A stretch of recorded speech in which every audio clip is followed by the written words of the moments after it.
Hello friends, हम लोग अभी उपस्थित हैं SCERT की क्लास में। 6th क्लास का SCERT है इतिहास का। तो आज हम लोग पढ़ेंगे हड़प्पा सभ्यता की खोज। अभी से जो हम लोग पढ़ने जा रहे हैं प्रश्न यहीं से पूछे जाएंगे। अधिकतर जो प्रश्न है प्राचीन भारत के इतिहास में सबसे ज़्यादा और सर्वाधिक प्रश्न यहीं से पूछे गए हैं। चाहे वो BPSC का एग्ज़ाम हो, चाहे दारोगा का एग्ज़ाम हो, चाहे UPSC का एग्ज़ाम हो, या उत्तर प्रदेश का एग्ज़ाम हो, या बिहार शिक्षक भर्ती की अगर बात करें तो वहाँ का भी एग्ज़ाम हो, है ना। तो यहाँ पर देखेंगे हम लोग हड़प्पा सभ्यता की खोज। सबसे पहले हम लोग देखेंगे कि हड़प्पा सभ्यता को हम लोग कांस्ययुगीन सभ्यता भी कहते हैं। पहली बार हड़प्पा सभ्यता के लोगों ने ही कांसा बनाने की तकनीक सीखी और पूरी दुनिया को कांसा बनाने की तकनीक से अवगत भी कराया। हड़प्पा सभ्यता के लोग, कहा जाता है कि प्राचीन भारत के इतिहास में, हमारे भारत में हड़प्पा सभ्यता की तुलना समकालीन जितनी भी सभ्यता और संस्कृति थी उससे तुलना नहीं किया जा सकता। मतलब ये है कि बहुत ही उन्नत अवस्था में था। और इसे हम लोग हड़प्पा सभ्यता को अन्य नामों से भी हम लोग जानते हैं, जैसे आदि ऐतिहासिक काल भी कहते हैं, मोहनजोदड़ो का सभ्यता भी कहते हैं। चलिए हम लोग देखते हैं यहाँ पे। आज से लगभग 150 साल पहले की बात है। 150 साल पहले की बात है।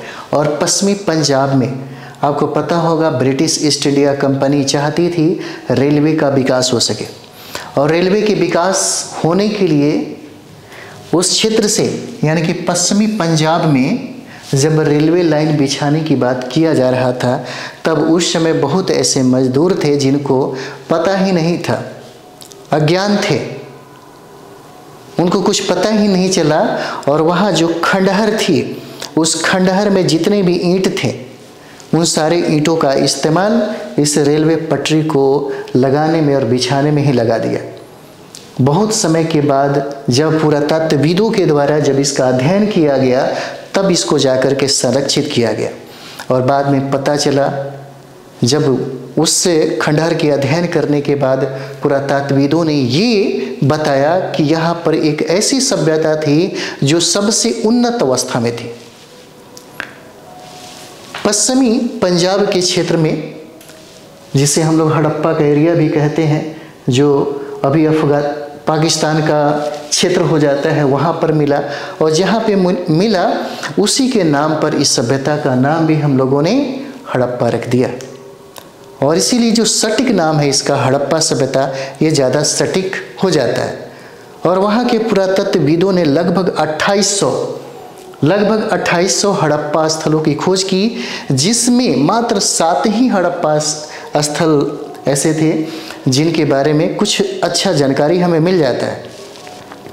हड़प्पा सभ्यता की जानकारी के सोर्स की अगर हम लोग बात करें तो यहाँ पर लिखित साक्ष्य तो है, यहाँ पर लिपि भी मिला है, लेकिन पढ़ा नहीं जा सकने के कारण हम उसके बारे में सटीक जानकारी इकट्ठा नहीं कर पाते हैं, है ना। तो चलिए हम लोग आज इसी सभ्यता के बारे में हम लोग पढ़ेंगे। और ये भी सभ्यता जो हड़प्पा सभ्यता है, दुनिया का जो भी सभ्यता और संस्कृति कहीं ना कहीं किसी नदियों के किनारे फला और फूला, चाहे वो मिस्र का सभ्यता हो, चाहे मेसोपोटामिया का सभ्यता हो, या हांगहू चीन की सभ्यता हो, या हमारे भारत की हड़प्पा सभ्यता हो। और हड़प्पा सभ्यता सिंध नदी के किनारे आप देखते होंगे। और इसी नदियों के जो सहायक नदियां हैं, झेलम, चिनाब, रावी, ब्यास, सतलज, है ना, इसीलिए इसको हम लोग इंडस मतलब सभ्यता भी कहते हैं, है ना। तो चलिए प्रारंभ किया जाए।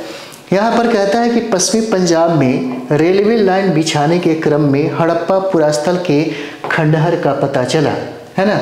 और इस खंडहर के महत्व को नहीं समझ पाने के कारण रेलवे ठेकेदारों ने हड़प्पा खंडहर के ईंटों का इस्तेमाल रेलवे निर्माण में किया। इस अज्ञानता के कारण हड़प्पा की कई इमारतें नष्ट हो गई। सन 1921 ईस्वी में पुरातत्वविदों ने इस स्थल का व्यवस्थित उत्खनन किया। तब जाकर पता चला कि खंडहर उपमहाद्वीप के सबसे पुराने शहरों में से एक है। इसके बाद पुरातत्वविदों ने अनेक नगरों का पता लगाया, जिनमें मोहनजोदाड़ो, कालीबंगा, बनावली, लोथल, धौलावीरा प्रमुख है। और पुरातत्वविदों ने लगभग 2800 हड़प्पा स्थल का पता लगाया है। चूंकि हड़प्पा नगर की खोज सबसे पहले हुई थी, इसीलिए उपमहाद्वीप में हड़प्पा के समकालीन पाए जाने वाले सभी शहरों को हड़प्पा सभ्यता के शहर के नाम से हम लोग जानते हैं। इन सभी स्थलों से पुरातत्वविदों को अनेक महत्वपूर्ण वस्तुएं मिला। जैसे अगर हम लोग हड़प्पा सभ्यता के अध्ययन के बारे में अगर बात करेंगे तो हमें सबसे ज़्यादा निर्भर पुरातत्व यानी कि पुरातात्विक जो सोर्स है उसी पे डिपेंड होना पड़ेगा। पुरातात्विक स्रोतों में क्या है, जैसे मुहर हो जाएगा, मृण मूर्तियाँ हो जाएंगे, है ना, मुहरे हो जाएंगे, मनके हो जाते, माप तौल के बाट बटखाड़े हो जाएंगे, कांसे के बने उपकरण हैं और मिट्टी के बने बर्तन जिन पर काले रंग के चित्र भी बने थे। इन स्थलों से मूर्तियाँ भी मिली हैं। और जहाँ तक हम लोग ये देख रहे हैं मैप, ये जो मैप आप देख रहे हैं, यही सब हड़प्पा स्थल है ना। पश्चिमी भाग में ज़्यादा यह फला फूला, समय के साथ धीरे धीरे यह पूर्व की तरह मूव करते चला गया। चलिए आगे हम लोग बढ़ते हैं। यहाँ से प्रश्न आपसे पूछे जाएंगे, इसलिए बहुत ज़रूरी है आप इसे रट लें। हड़प्पा नगरों की स्थिति क्या है, पूछा जा सकता है कि हड़प्पा सभ्यता है ना, जिसमें हम लोग साइट देखने जा रहे हैं, और हड़प्पा का खोजकर्ता कौन था ये पूछा जा सकता है। बहुत बार प्रश्न पूछा गया है, तो ये याद रखिएगा। उसके बाद डेट भी याद रखिएगा और ये भी याद रखिएगा कि किस नदी के किनारे यह साइट है। यानी कि हड़प्पा का खोज किसने किया, दयाराम साहनी ने किया। हड़प्पा का खोज दयाराम साहनी ने किया 1921 में। 1921 में दयाराम साहनी ने हड़प्पा की खोज की। और हड़प्पा जो है यह रावी नदी के तट पे है। हड़प्पा रावी नदी के तट पे है, याद रहना चाहिए। जितना भी पॉइंट है याद रहेगा तो आपसे प्रश्न नहीं छूटेगा। बहुत ही इजी प्रश्न पूछे जाते हैं आपके बिहार शिक्षक भर्ती में। ऐसा नहीं है कि बहुत ज़्यादा हार्ड प्रश्न पूछे जाते हैं, लेकिन हाँ सही किताब पढ़िए, सटीक किताबें पढ़िए, फिर आपसे बन जाएगा। उसके बाद देखते हैं हम लोग मोहनजोदड़ो। मोहनजोदड़ो का अर्थ होता है, मोहनजोदड़ो आप लोग फिल्म भी देखे होंगे, है ना। मोहनजोदड़ो को समझने के लिए आप मोहनजोदड़ो एक मूवी है ना, ऋतिक रोशन का, आप चाहें तो देख सकते हैं। वहाँ का प्रशासन, वहाँ का समाज है ना, वहाँ का व्यापार है, सब कुछ आपको समझ में आ जाएगा। वहाँ का जो नगर है, ऊपरी किला, निचली किला, ये भी समझ में आ जाएगा, है ना। मोहनजोदाड़ो की खोज रखालदास बनर्जी ने किया 1922 में। मोहनजोदाड़ो की खोज 1922 में किया रखालदास बनर्जी ने। और ये मोहनजोदाड़ो है सिंधु नदी के किनारे। बहुत बार प्रश्न पूछा हुआ है कि मोहनजोदाड़ो किस नदी के किनारे स्थित है, तो मोहनजोदाड़ो जो है यह सिंधु नदी के किनारे हो जाता है, जिसका उत्खनन जो है ना 1922 में हुआ और रखालदास बनर्जी ने किया। एक ही बार में याद करते चलिए, यानी कि बार बार आपको पढ़ने का मौका मिले, है ना। तो मोहनजोदाड़ो का खोजकर्ता रखालदास थे। 1922 में इसका खोज हुआ और ये मोहनजोदाड़ो जो है सिंधु नदी के किनारे है। नेक्स्ट हो जाएगा कालीबंगा। कालीबंगा के खोजकर्ता ब्रजवासी लाल हो जाएंगे, है ना। कालीबंगा लोथल सॉरी, यहाँ जितने भी साइट हम लोग देख रहे हैं, बीपीसी बहुत बार प्रश्न पूछा है, यूपीसी बहुत बार प्रश्न पूछा है, उत्तर प्रदेश का पीसीएस, आप राजस्थान का पीसीएस भी देख रहे हैं, मध्य प्रदेश के पीसीएस भी देख रहे हैं, सबसे ज़्यादा प्रश्न पूछा है। तो यहाँ पे कालीबंगा जो है, कालीबंगा की खोज ब्रजवासी लाल ने किया और 1961 में इसका खोज हुआ है कालीबंगा का। और ये कालीबंगा घग्घर नदी के किनारे है। कालीबंगा घग्घर नदी के किनारे है। आप जब प्रश्न बनाएंगे तो बहुत बार यह प्रश्न मिलेगा कि कालीबंगा किस नदी के किनारे है। कालीबंगा घग्घर नदी के किनारे हो जाता है, जिसका खोज 1961 में किया गया था और इसकी खोजकर्ता ब्रजवासी लाल हो जाते हैं। किसका? कालीबंगा का। उसके बाद यहाँ पर देखेंगे लोथल। लोथल रंगनाथ राव ने खोजा।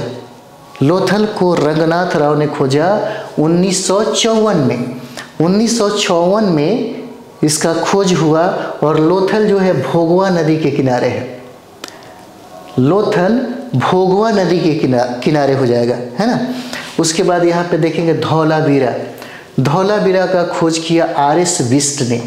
आर.एस. बिष्ट ने इसका खोज किया और ये 1989-90 में इसका खोज हुआ। कहा जाता है कि धौलावीरा में उन्नत जल प्रणाली थी। यहाँ पर इतना उन्नत जल प्रणाली था कि कहा जाता है कि भारत में आज तक वैसे सिस्टम को ऑपरेट नहीं किया गया, न उस तरह से बनाया गया। इतना डेवलप था धौलावीरा में।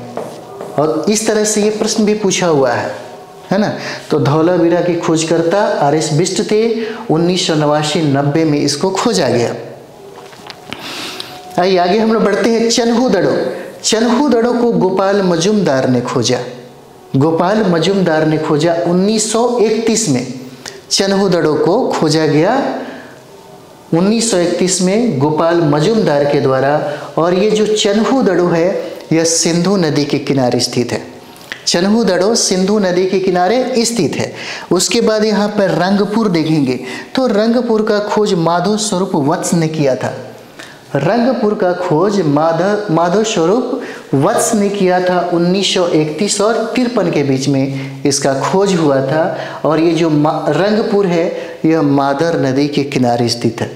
रंगपुर मादर नदी के किनारे स्थित है। चलिए आगे बढ़ा जाए, है ना। चलिए यहाँ पर हम लोग देखेंगे हड़प्पा सभ्यता के नगरों की विशेषता क्या है। हड़प्पा सभ्यता के नगरों की विशेषता। हड़प्पा सभ्यता में नगरों की विशेषता से ही सबसे ज़्यादा प्रश्न पूछे जाते हैं, चाहे वो प्रश्न पीटी का हो, चाहे प्रश्न मेंस का हो। नगर नियोजन के लिए बहुत ही ज़्यादा प्रसिद्ध था और नगर नियोजन के मामले में समकालीन जितने भी सभ्यता थे इसकी बराबरी कतई कर ही नहीं सकते। इसकी बराबरी कतई नहीं कर सकते। और नगर नियोजन से संबंधित हमेशा यूपीएससी में प्रश्न पूछा, मेंस का पेपर हुआ करता था पहले बीपीएससी में। तो यहाँ से भी जो भी इतिहास लेने वाले जो विद्यार्थी थे उनसे नगर नियोजन के बारे में पूछता। यहाँ से दो प्रश्न बनता ही था, नगर नियोजन और हड़प्पा सभ्यता का पतन। दो ही प्रश्न यहाँ से बनाए जाते थे, है ना। तो यहाँ पे हड़प्पा सभ्यता के नगरों की विशेषता क्या थी। तो हड़प्पा सभ्यता के अधिकांश नगर जो है दो हिस्सों में विभाजित थे। दो हिस्सों में विभाजित थे जिसको हम लोग बोलते हैं, है ना। जैसे पूर्वी पश्चिम की बात करें तो एक हो जाता है ऊपरी टीला, है ना। एक हो जाएगा ऊपरी टीला और दूसरा हो जाएगा निचला टीला। निचला टीला हो जाता है। तो ऊपरी टीला की अगर हम लोग बात करें तो ऊपरी टीला आर्टिफिशियल होता है, यानी कि निचली टीला से ऊपरी टीला कुछ ऊंचाई पे होते थे और यहाँ पे मजदूरों के द्वारा मिट्टी डालकर इसको ऊंचा किया जाता था। और ये भी कहा जाता है कि यहाँ पे धनी लोग रहते होंगे, शाहूकार लोग रहते होंगे, सुखी संपन्न लोग रहते होंगे, जिनकी संख्या कम थी लेकिन सुख सुविधाओं से लैस था। और निचली टीला जो निचले दुर्ग के नाम से जानते हैं ये प्राकृतिक था, जिसमें कोई भी दिखावट सजावट बनावट नहीं था। और यहाँ पे जो लोग थे वो जनरल लोग थे। यहाँ पे श्रमिक लोग थे, सर्वहारा थे। यहाँ पर इस तरह से ये डिवाइड किया गया था। दो हिस्सों में ये बटा हुआ था, पश्चिमी हिस्सा और पूर्वी हिस्सा, है ना। पश्चिमी हिस्सा और पूर्वी हिस्सा हो जाता है। चलिए देखते हैं हम लोग। कहता है कि हिस्सा छोटा परंतु ऊंची जगहों पर बसा था, जबकि पूर्वी हिस्सा बड़ा परंतु निचले इलाकों में बसा था। ऊंची जगहों पर बसे छोटे हिस्सों को पुरातत्वविदों ने नगर दुर्ग कहा और निचले इलाकों को निचला नगर कहा। माना जाता है कि नगर दुर्ग में शहर के सुखी संपन्न लोग रहते थे, जबकि निचले नगर में साधारण लोग रहते थे। नगर की चार दीवारियों का निर्माण ईंटों से की गई थी। ये बहुत विशेष है। और ईंटों के निर्माण एक दीवार बनाने के लिए ईंटों की चिकनाई में उच्च तकनीक का प्रयोग किया जाता था। और यही तो विशेषता है इसकी। तभी तो हजारों साल बाद भी दीवारें मजबूती से खड़ी रह सकी। ये इसकी विशेषता है। कुछ नगरों के दुर्ग वाले हिस्से बड़ी इमारतें और आवासीय ढांचे मिले हैं। इन इमारतों के नक्शे एवं निर्माण के तरीके विशिष्ट प्रकार थे। इनकी तकनीक बहुत डेवलप थी। अब सोचने वाली बात है, 2750 ईसा पूर्व का यह कालखंड है। 2750 से लेकर के 1750 ईसा पूर्व में इसको हम लोग रखते हैं। और ये भी कहा जा रहा है कि इनकी तकनीक इतनी उच्च थी कि दीवारें 100 साल से भी ज़्यादा है ना टिक जाती थी, वो भी आराम से, कोई प्रॉब्लम नहीं था। जब भारत में ब्रिटिश ईस्ट इंडिया कंपनी आया तो कंपनी के द्वारा जो पुल बनाए जाते थे, जो दीवारें बनाई जाती थी, बहुत ज़्यादा टिकाऊ होता था। जब हम लोग जैसे जैसे हमारा समाज बढ़ता है, साथ ही साथ हमारे राजनीति में भी परिवर्तन होते हैं, राजनीति में भी विकास होता है, और साथ ही साथ हमारा दिमाग भी डेवलप होता है, तो साइंस में भी हम लोग डेवलपमेंट देखते हैं। इसका मतलब ये है कि हमारे भारत में इंजीनियरिंग का जो ऊंचाई है बहुत ही ज़्यादा हो गया है। फिर भी जब भी हमारे भारत में कोई ऐसा काम होता है, जैसे कहने का मतलब है अगर इंडस्ट्रीज़ के द्वारा अगर कोई पुलिया का निर्माण हो या कोई बड़े बड़े कंस्ट्रक्शन का अगर काम हो रहा हो, तो सोच के आप देखिए, पता चलता है कि कुछ ही दिनों के बाद है ना उसमें प्रॉब्लम क्रिएट हो गया, या तो पुल टूट के गिर गया, नहीं तो कुछ ना कुछ हो गया। कहने का मतलब है कि वर्तमान में हमारी तकनीकी बहुत उत्कृष्ट लेवल का होना चाहिए, लेकिन क्या है, कहीं ना कहीं राजनीतिक इच्छा शक्ति की वजह से शायद वो चीज़ें वहाँ पे नहीं इंजीनियर लोग कर पा रहा होगा। करप्शन बहुत ज़्यादा है ना। करप्शन क्या है, बहुत ज़्यादा है। जिस तकनीक का प्रयोग किया जाना चाहिए उसमें सारे लोग उसमें से पैसा खाना चाहता हो। अभी देखिए रोड आज बनाइए, कल से उखड़ना शुरू हो जाता है, लेकिन यही विदेशों में नहीं होता। यही आपका पड़ोसी जो कंट्री चाइना है, अगर ऐसा हो जाए तो फिर वहाँ के लोग बहुत सारा चीज़ें प्रॉब्लम क्रिएट कर देंगे। चाहे आप चले जाइए अमेरिका में, ब्रिटेन, फ्रांस में चले जाइए, ऐसा नहीं होता। ये सारा का सारा समस्या भारत में ही होता है और भारत में ही देखने को मिलता है। बल्कि हमारी तकनीकें अगर हम इतिहास के संदर्भ में और इतिहास के गर्भ में पढ़ें तो पता चलता है कि हमारे यहाँ तकनीक इतनी विकसित अवस्था में थी जो दुनिया के किसी भी सभ्यता और संस्कृति में नहीं दिखता है ना। तो यही यहाँ पर कहना चाहता है, यहीं पर ये कहना चाहता है। और यहाँ पर देखिए कहता है कि मोहनजोदाड़ो में एक तालाब मिला है। मोहनजोदाड़ो में क्या है, एक तालाब मिला है जिसे पुरातत्वविदों ने महास्नानागार कहा है, महास्नानागार कहा है ना। हो सकता है कोई पूजा पाठ के लिए कुछ ऐसा श्रद्धा भक्ति हो जिसके लिए ये लोग स्नान करता हो, है ना। कपड़े बदलने के लिए था, सीढ़ियाँ बनी हुई थी तालाब में। इसका मतलब ये था कि यहाँ पर स्वच्छता का सबसे ज़्यादा यहाँ पे लोगों को ज्ञान था और इसका ये लोग ख्याल भी रखते थे। तालाब के दोनों सिरों तक सीढ़ियाँ बनी हुई है। तालाब का फर्श तराशी गई ईंटों से बना है।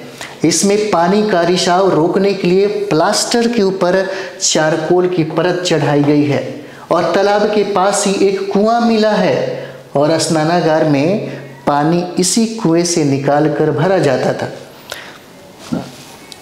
है ना। देख रहे होंगे आप कितना अच्छा सुविधा है, तालाब मिला है। और इतना याद रखिए, कहता कि मोहनजोदाड़ो में एक तालाब मिला है, तो याद रहना चाहिए कि मोहनजोदाड़ो में क्या मिला है, एक स्नानागार मिला है जहाँ पर हमें सीढ़ियाँ मिली है। और सीढ़ी, ये तालाब का जो फर्श है वो तराशी गई ईंटों से भी बना है।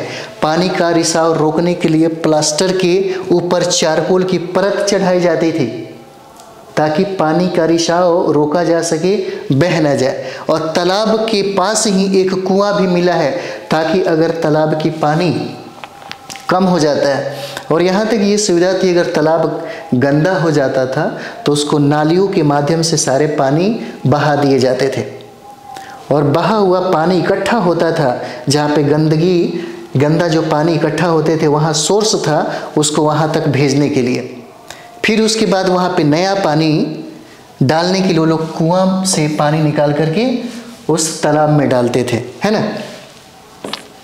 स्नानागार में पानी निकालने की भी व्यवस्था थी। स्नानागार के चारों तरफ कमरे बने हुए थे और ऐसा माना जाता है कि विशिष्ट नागरिक विशेष अवसरों पर स्नान किया करते थे। जैसे छठ पूजा के बाद हम लोग देखते हैं गंगा स्नान होता है, या कुंभ का मेला होता है, या बहुत सारे ऐसे फेस्टिवल हैं जिसमें लोग गंगा नहाने जाते हैं, है ना। तो उस समय में बहुत सारा साधन बना होता है, जैसे चेंजिंग रूम होते हैं, वहाँ पे बहुत सारे ऐसे प्रसाधन बनाए जाते हैं। तो उसी तरीके से कोई ना कोई विशेष अवसर पर ही ये सब चीज़ें होता है, और ऐसा हमें प्रतीत होता है कि शायद ऐसा अवसर पे ही किया जाता रहा होगा। चलिए आगे देखते हैं हम लोग। अगला यहाँ पे कहता है मोहनजोदड़ो। मोहनजोदड़ो, हड़प्पा, कालीबंगा, लोथल में एक समान विशेषताओं वाली संरचनाएं मिली है और इन संरचनाओं को अन्नागार या कुठार के रूप में पहचाना गया है। अन्नागार या कुठार के रूप में पहचाना गया है। इसी तरह कालीबंगा और लोथल जैसे नगरों में अग्नि कुंड मिले हैं। पूछा जा सकता है कि अग्नि कुंड की प्राप्ति हमें कहाँ से होती है, तो ये कालीबंगा से और लोथल से होता है। कालीबंगा और लोथल से हमें अग्नि कुंड की प्राप्ति होती है। पूछा जा सकता है कि अन्नागार और कुठार के रूप में पहचाना गया है ना। मोहनजोदड़ो, कालीबंगा, हड़प्पा, लोथल में एक समान विशेषता वाली संरचना भी मिली है। संभवतः इसका इस्तेमाल यज्ञ के लिए किया जाता था, अग्नि कुंड का। चलिए आगे हम लोग देखते हैं यहाँ पे नगरीकरण का अर्थ यहाँ पर समझाने की कोशिश करेगा, है ना। नगरीकरण का अर्थ क्या है? नगरीकरण का अर्थ कहता है कि नगरीकरण एक प्रक्रिया है। नगरीकरण एक प्रक्रिया है जिसके माध्यम से नगरीय जीवन पद्धति का विकास होता है। अभी हम लोग देखते हैं एक नगर में क्या विशेषता होता है। अगर आप दिल्ली में होंगे, है ना, अब तो बड़े बड़े शहर हो गया, डेवलप होने लगा है। बिहार का पटना ही बहुत ज़्यादा डेवलप दिख रहा होगा। जो लोग 10 साल पहले पटना अगर आए होंगे, अगर अब आकर के देखेंगे तो उनको लगेगा कि पटना में बहुत सारा चेंजिंग हो गया है ना। बहुत सारा चेंजिंग आपको पटना में ही दिखेगा। तो यहाँ पे कहता है कि नगरीय जीवन पद्धति से तात्पर्य नगर में निवास करने वाले लोगों के वस्त्र, आभूषण, खान पान, बातचीत, संबंध व्यवहार, पेशा इत्यादि से है। नगरीकरण की प्रक्रिया में एक नगरीय समुदाय अस्तित्व में आता है। इस समुदाय के पास सुख सुविधा के सभी आधुनिक साधन होते हैं। सुख सुविधा के सभी जो साधन है वो आधुनिक होता है। जैसे में हम लोग देखते हैं, अगर दिल्ली में हम लोग अगर रहें, दिल्ली की अगर बात करें, तो आप देखते हैं कि दिल्ली में एक शहर के लिए जो साधन होना चाहिए, जो विशेषता होना चाहिए, वो सारा विशेषता दिल्ली में, महाराष्ट्र में, है ना, बेंगलुरु, चेन्नई में सब मौजूद है। और वहाँ पे जितने भी खाद्य पदार्थ जो जाते हैं वहाँ पर, तो अगल बगल में आप देखते हैं चारों तरफ से ग्रामीण क्षेत्र है। यानी कि भारत में ग्रामीण क्षेत्र सबसे ज़्यादा है। भारत में ग्रामीण क्षेत्र सबसे ज़्यादा है जहाँ पे एग्रीकल्चर होता है, और एग्रीकल्चर के द्वारा जितने भी खाद्यान्न होते हैं वो सारे के सारे जितनी भी ज़रूरतें हैं मतलब वो वहाँ पे पहुँचाया जाता है। और ऐसा नहीं कि आज के समय में, उस समय भी ऐसा होता होगा, है ना, ऐसा वहाँ पे होता होगा। और यहाँ यातायात एवं संदेश वाहक व्यवस्था विकसित होती है। शिक्षा, ज्ञान, विज्ञान, चिकित्सा इत्यादि से संबंधित अनेक संस्थाएं होती है। आधुनिक साधन तथा बहुमंजिली इमारतें इसकी विशिष्टता होती है।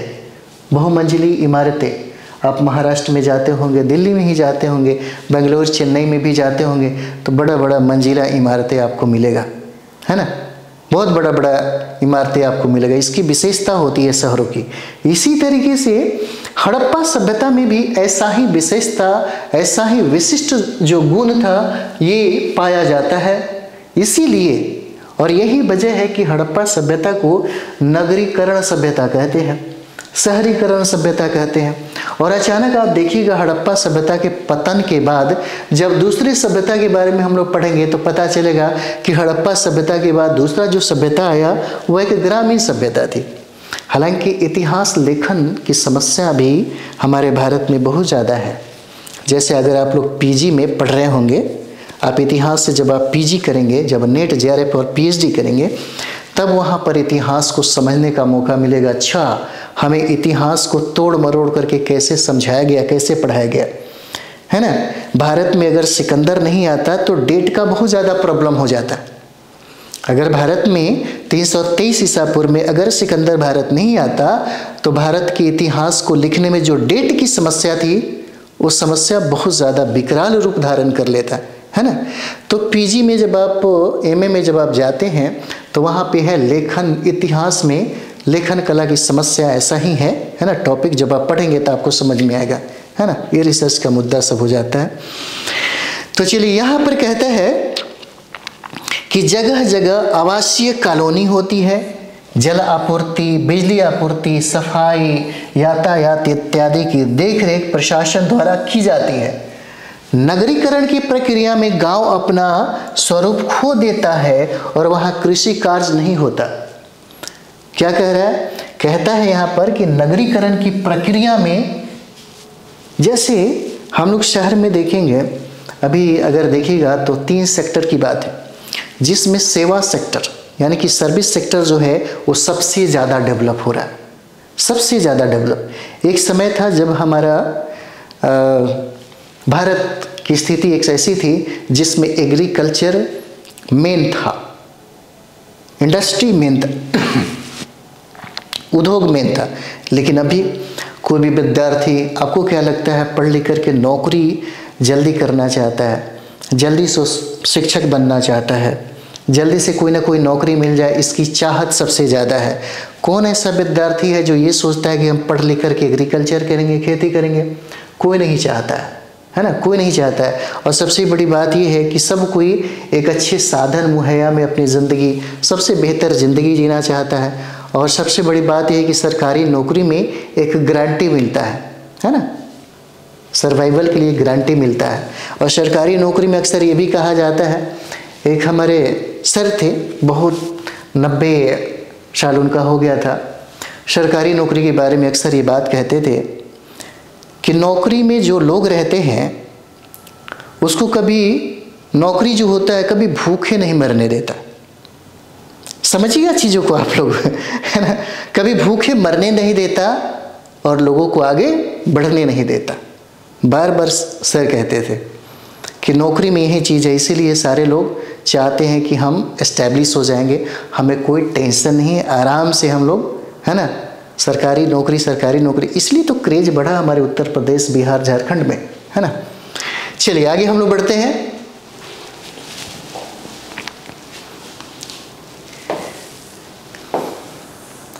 आगे बढ़ा जाए और यहाँ पर कहता है ना,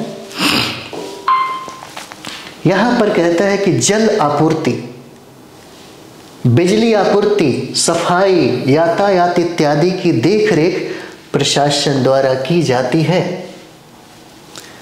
नगरीकरण की प्रक्रिया में गांव अपना स्वरूप खो देता है और वहां कृषि कार्य नहीं होता। जरूरी खाद्य सामग्रियों की आपूर्ति खेतीहर इलाकों से होने लगती है। भारत में नगरीकरण की प्रक्रिया हड़प्पा संस्कृति के समय से शुरू हुई। क्या कहता है? भारत में नगरीकरण की प्रक्रिया हड़प्पा संस्कृति के समय से शुरू हुई, जो आज भी जारी है। और भारत की लगभग 28% जनसंख्या का नगरीकरण हो गया है ना। हम लोग लंबा वीडियो ना करें जब तक आप लोगों का डिमांड नहीं आता, जब तक आपका डिमांड नहीं आता, है ना। 1-1.5 घंटा का एक ही टॉपिक को फुल कराया जाए, है ना। अगर आप सभी लोग डिमांड करते हैं तो हम इसको थोड़ा लंबा कर देंगे, 1 घंटा, 1.25 घंटा जो भी हो, है ना। तो चलिए हम लोग मिलते हैं नेक्स्ट वीडियो में। इमारतें, सड़कें और नालियाँ हम लोग MCQ करेंगे। बहुत ऐसे विद्यार्थी ने कहा कि सर जब भी लास्ट टॉपिक इसका हो जाए तो लास्ट में जो MCQ है उसको ज़रूर कराइए। और हम आज से ही सारे जो भी हो, इतिहास, ज्योग्राफी, पॉलिटी, साइंस, इकोनॉमिक्स, जो भी हो, सारा का सारा जो लास्ट में MCQ देता है, जहाँ से प्रश्न डायरेक्ट पूछे जाते हैं आपके BPSC में, वो सारा हम लोग करते चलेंगे, है ना। तो मिलते हैं हम लोग नेक्स्ट वीडियो में। थैंक यू वेरी मच आप सभी लोगों को।